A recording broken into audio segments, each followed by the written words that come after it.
जनसामान्यांचा बुलंद आवाज, कर्मदंड, लढा सत्याचा.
नमस्कार, कर्मदंड मराठीवर स्पॉट बातमीमध्ये मी संपादक रामदेव पुराणे आपलं स्वागत करीत आहे. आता आपण आहोत मुरुम शहरातील मुरुम ग्रामदेवत श्री हनुमान मंदिर येथे. श्री हनुमान मंदिर येथे श्री हनुमान जन्मोत्सव निमित्त विविध धार्मिक सामाजिक कार्यक्रमाचं आयोजन केलं जातं. दिनांक 2 रोजी श्री हनुमान जन्मोत्सव उत्साहात साजरा करण्यात आला व त्यानंतर 5 दिवसांनी चबिना पालखी मिरवणूक निघतं. त्याच पार्श्वभूमीवर आज आपल्यासोबत हनुमान मंदिर समितीचे अध्यक्ष ॲडव्होकेट उदय वैद्य आपल्यासोबत आहेत. त्यांच्याशी आपण बातचीत करूया. सर नमस्कार. हनुमान जन्मोत्सव निमित्त विविध सामाजिक धार्मिक कार्यक्रमाचं आयोजन केलं जातं. किती वर्षापासूनची परंपरा आहे? तसं बघायला गेलं तर की परंपरा अनादी कालापासून चालत आली आहे. निश्चित असं वर्ष सांगता येणार नाही, पण खूप वर्षापासून ही परंपरा चालू आहे. एक शतकोत्तर म्हणलं तरी काही हरकत नाही. मुरुम शहराचा हे ग्रामदैवत आहे आणि ह्या ग्रामदैवताचं नेहमीप्रमाणे हनुमान जयंतीला सकाळी हनुमान जन्माचा सूर्योदयाला हनुमानाची महाभिषेक वगैरे होऊन सूर्योदयाला हनुमानाचा जन्म होतो आणि त्याच्यानंतर आपल्या मुरुम हनुमान मंदिर ट्रस्टच्या वतीने अनेक कार्यक्रमाचे आयोजन केले जातात.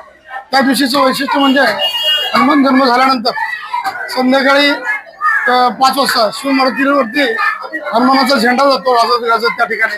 तिथे जाऊन महाप्रसाद आरती होऊन तो परत संध्याकाळी येतो. त्याच्यानंतर आपला जो हनुमान जन्मोत्सवाचा उत्सव जो आहे तो एकंदरीत 5 दिवस चालतो आणि 5व्या दिवशी हा सभेला म्हणजे नगरप्रदक्षिणाला हा नगरप्रदक्षिणाचं वैशिष्ट्य असं आहे की वर्षभर आपण हनुमानाचं दर्शन घेण्यासाठी हनुमान मंदिरामध्ये येतो, पण आजच्या दिवशी हनुमानजी हे सर्व ग्रामस्थांना दर्शन देण्यासाठी मुरुम पूर्ण नगर प्रदक्षिणाच्या स्वरूपात जातात. हे 5 दिवस कोणकोणते कार्यक्रम घेतात? एकूण 5 दिवसामध्ये आम्ही बरेचसे असे समाज प्रबोधनाचे कार्यक्रम घेतो, संगीत रचनेचे प्रोग्राम घेतो, अनेक विविध प्रकारांनी हनुमान जन्मोत्सव साजरा केला जातो. गेल्या शेकडो वर्षापासूनची ही परंपरा आहे.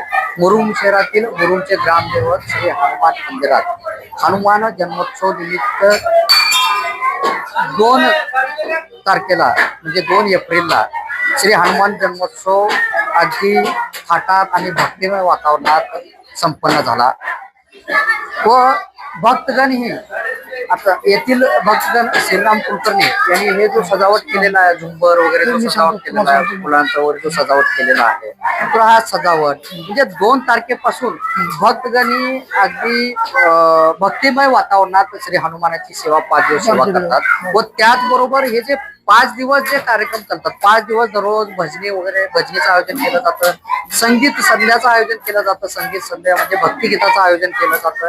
त्याचबरोबर हनुमान जन्मोत्सव दिवशी या हनुमान मंदिरातून एक ध्वज, ज्या ध्वजाचे म्हणजे हनुमानांचा जन्म झाल्यानंतर ते ध्वज श्रीराम सोनार गल्ली येथील श्रीराम मंदिरात ते ध्वज दर्शनासाठी घेऊन गेलं जातं. म्हणजे त्याचा आख्यायिका असा आहे की हनुमानाचा जन्म झाला गुरु शिष्याची भेट म्हणजे श्रीरामाच्या दर्शनासाठी हनुमानाची पालखी किंवा हनुमानाचा ध्वज त्या ठिकाणी दर्शनासाठी घेऊन गेलं जातं. त्याचबरोबर संध्याकाळी 5 वाजता येथेच मुरुम परिसरामध्ये शिव मारुती मंदिर आहे तर त्या शिवमारुती मंदिरातील तो ध्वज दर्शनासाठी घेऊन गेलं जातं व 5 दिवस तो ध्वज ज्यावेळेस हे 5 दिवस भजन वगैरे सोहळा संपन्न होत असतात, परंतु ह्या 5 दिवसामध्ये मंदिराभोवताली म्हणजे मंदिराला एक प्रदक्षिणा केलं जातं, छबिना काढलं जातं आणि त्या छबिनाचं रूपांतर आज रोजी 5व्या दिवशी म्हणजे हनुमान मंदिर ते अशोक चौक त्याचबरोबर पूर्ण नगर परिषद अशोक चौक म्हणा, टिळक चौक, सैदा गल्ली, किसान चौक, सुभाष चौक, गांधी चौक या मार्गे परत हे हनुमान मंदिरात म्हणजे एकंदरीत देव मंदिरात असतो. आज रोजी छबिना पालखी दिवशी देव दर्शनासाठी लोकांना दर्शन मिळावे यासाठी मंदिराच्या बाहेर पडतो अशी आख्यायिका आहे. आणि ही पूर्ण प्रदक्षिणा दरम्यान आज रोजी जो छबिना पालखी सोहळा संपन्न होत आहे विद्युत रोषणाई करून व त्याचबरोबर दरवर्षी कर्नाटकातून एक भावल्यांचा खेळ आणला जातो. गेल्या वर्षी श्री हनुमानाचा एक प्रतिकृती आणण्यात आलेला होता. म्हणजे दरवर्षी विविध उपक्रम राबवत गेल्या अनेक वर्षापासून भक्तिमय वातावरणात श्री हनुमान जन्मोत्सव या ठिकाणी अगदी भक्तिमय वातावरणात उत्साहात साजरा केला जातो. संपूर्ण गावात ग्रामप्रदक्षिणानंतर या ठिकाणी महाप्रसादाचं म्हणजे महाआरती होती. महाआरतीनंतर महाप्रसादाचं आयोजन केलं जातं आणि महाप्रसादानंतर श्री हनुमान जन्मोत्सवाची सांगता संपन्न होते. या समितीचे अध्यक्ष ऍडव्होकेट उदय वैद्य, त्याचबरोबर डॉक्टर राधाकृष्ण डागा, विश्वस्त डॉक्टर राधाकृष्ण डागा, डॉक्टर नितीन डागा, अशोक मिनियार, व्यंकटराव जाधव गुरुजी यासह समिती सदस्य या ठिकाणी परिश्रम घेत असतात.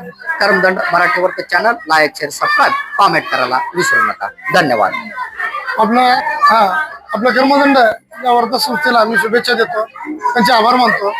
त्यांनी अतिशय सुंदर असं कव्हरेज पहिल्या दिवशीपासून एकूण 5 दिवसामध्ये केलेलं आहे.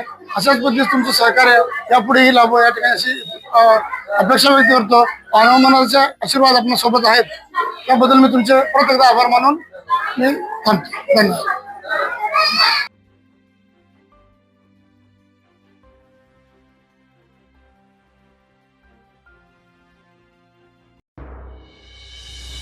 जनसामान्यांचा बुलंद आवाज, कर्मदंड, लढा सत्याचा.